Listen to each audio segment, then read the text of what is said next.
control documents. So the document controller will provide training internally and externally. That is for the vendor, that is for the engineering team, and that is also for the client.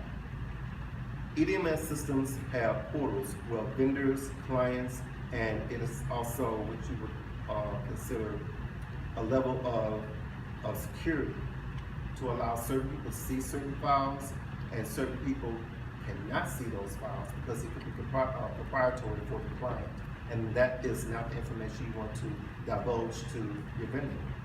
So there's a certain level of security that's set up there, and you want to make sure that they are revision controlled within your EDMS system by your vendor, by your company, and the client. The document controller will establish communication with the company's document controller. Document control is the single point of communication with the client. Anybody else can send a document to the client or to an engineer or to a vendor, but nothing is formal. The document controller is the formal submission of all documents. Everything else is informal, so it would not count. So that's why document control would be the mouthpiece of the company. The next slide, please. So now we're down to the document control, document distribution categories. So you have documents with categories. The categories will dictate how the documents will behave in the system. So you have a category A, B, F, S, C, and D. In an EDMS system, you have what you call a workflow. These categories determine how that workflow will behave and how the client will review the document, or the vendor, or the reviewer, or the IDC approval. So this is going to tell everyone within the system, this is what this document is supposed to do. These categories also have been agreed by the client on how they are supposed to review them. So they understand when they get a document submitted by document control, it's supposed to be either reviewed, approved, or just for information. So a category A document is the one that's used mostly. And most people understand this when they just want a document to review. It's issued internally for IDC review and to the company for review and comment, project specific. Now you're saying, what is IDC? IDC is internal disciplinary check. That means internally. The document is checked and reviewed internally. And the company to review and comment, that means once it's internally checked, the document goes out to the client and it's reviewed. Project specific. That means this particular document is for this project only. It won't be on any other project. Category B, issued internally and to the company for information only, project specific. So this document is issued internally and to the company, but not for review, but just for information only. There's no approval, there's no review, and there's no internal IDC review. Category F, issued internally for IDC review, issued to the company for information only, project specific. Now you're saying, okay, so what's the difference between a B and an F? The difference between a B and an F is that the F is issued internally IDC review and is sent to the company, the client, for information only. The B does not go through an internal IDC review and it's just sent to the company for information only. Now let's look at the category S, issued internally and to the company for information only, non-project specific. The category S document is a standard document that can be on other projects. It's a standard piece of material or a standard piece of mechanical part that is utilized on all the projects. It's non-project specific, meaning it's on more than one project. Simple as that. Category C is issued internally for IDC only. So the Category C document is issued internally for internal disciplinary check, but it does not go to the client for review. A Category D, issued internally for information only. That does not go through an internal IDC check. It does not go to the client. It's just for information. So you can house information in the EDMS system without having to send anything out to anybody. But the information is there if someone wants to know if the work is done, or if the document had been seen or reviewed, or even created. So when it's going through IDC, is that typically what's referred to as the SWOT check? Yes. That's exactly what it is. It's like a SWOT check. You have a document controller sending it out to the reviewer will then review, comment, then it goes to the IDC approval. So they're putting their stamp approval, their approval on all of the documents as they go through. So now let's look at the responses from the client. Feedback on documents distributed for review and comment or approval should be via a formal incoming transmittal.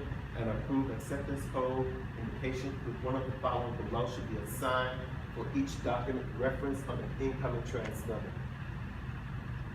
What this means, every time a document goes out to the client for review or approval, there is expected to be a return code. Return codes can be numeric or alpha, 1, 2, 3, or ABC. It depends on who the client is. But the basis of this is that the return code accepted, no further review required, resubmit final version, IFC, AFC. IFC meaning issued for construction, AFC approved for construction. That's accepted. Return code 2 or B, accepted with minor comments, is revised incorporating comments and resubmit final version, IFC, AFC. So now you got a document that has a return code 2. It's been approved, but it has comments. So you can go forward with your document, but you need to incorporate the changes, and it needs to be resubmitted back to the client to be approved.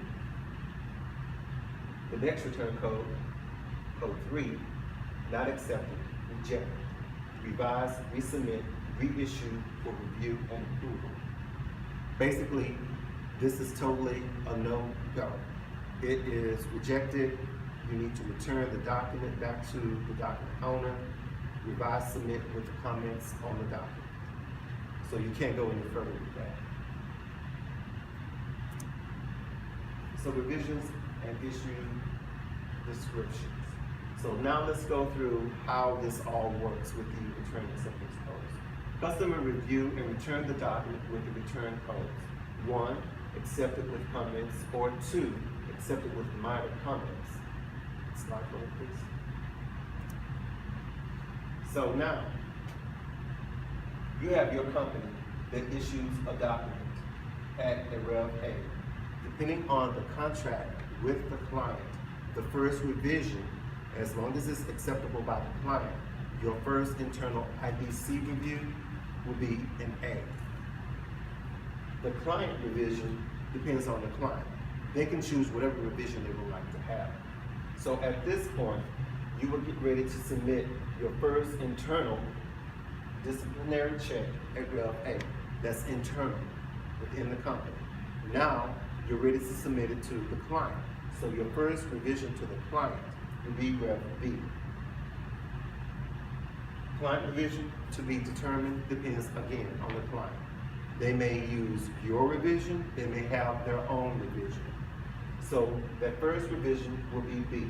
It's issued for review or approval, IFR. That's what IFR stands for, issue for review. So now you submitted your first document, it's been returned, and now you have a code 1 or 2. Now that you have a 1 or a 2, you can proceed to the next revision of 01. When documents are submitted, they start at alpha, A, B, C, and they continue in the alpha until they are approved 1 or 2. They do not go numeric until they receive a code 1 or 2. So here we have a document with code 1 or 2. Now we can proceed to numeric at 01. Your client revision may be 0 or it may be 1. Next slide, please.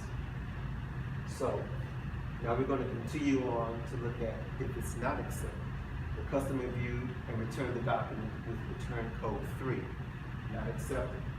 So here you have your first internal disciplinary check at Rev A. Slide for me, please. You submitted it to your client at Rev B. It got a return code of 3. So this is where you have to resubmit your document at Rev C until you get a return code of 1 or 2. Once you achieve that, your reason for issue at Rev C will be reissue or reissue for approval. Now that you have your code 1 or 2, you're now prepared to submit your document at Rev 01. Okay, so now we're here to the workflow. How does all this work? You have documents going here, there, who gets this, and what determines what direction the document is supposed to go into. So a workflow for a category A deliverable, which is the common category that most companies use, is the one that's submitted the most. It's going to be through the document review process, and we're going to look at this in an internal disciplinary check as well as an external review. So here you have the following involved: document control, the document owner, the reviewer commenter, the IDC approver, and the customer. All of these people are going to be involved in just this one category. Remember, we have different categories, but this particular workflow is just for category A. So document control has that MDR that was submitted to the EDMS system, and they initiate one of the documents. The document then goes to the document owner who's been working on this document, and he creates this document by loading it into the system. Now that he has his document created, he wants to have his document reviewed by the reviewer and commenter. You can have up to 5 reviewers, 3, 2, 1. But for ISO regulations, you want someone to be able to review this document and comment on it. Next, you would want your IDC approver to approve your document. Once your IDC approver reviews this document, he's going to look at the comments. He either will approve or not on the document. If he does not approve on the document, it goes back to the document owner to revise the document again. So this is one of those ISO standardized. You're now completing this cycle, making sure that this document is complete. Once the approver approves the document, he can now send the document back to document control for a QA check, a quality assurance check. And the document controller will create a formal transmit and submit to the client. Often you find out that sometimes documents are late or documents are past due. Sometimes the document owner will submit the document outside of document control.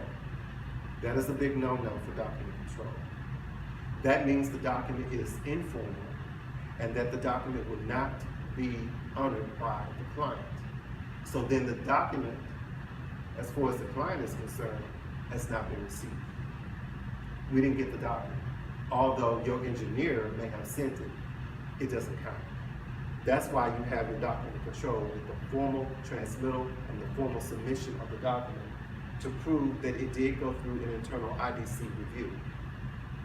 So now that the transmittal has been submitted, it's sent to the customer, and now you're at the point of client review. The client reviews the document, and at this point, that's where your return code 1, 2, or 3 comes into play. The client will then submit the document back to document control, and then document control will submit it back to the document owner. Depending on what the return code is, this is how the document again will behave. So now that document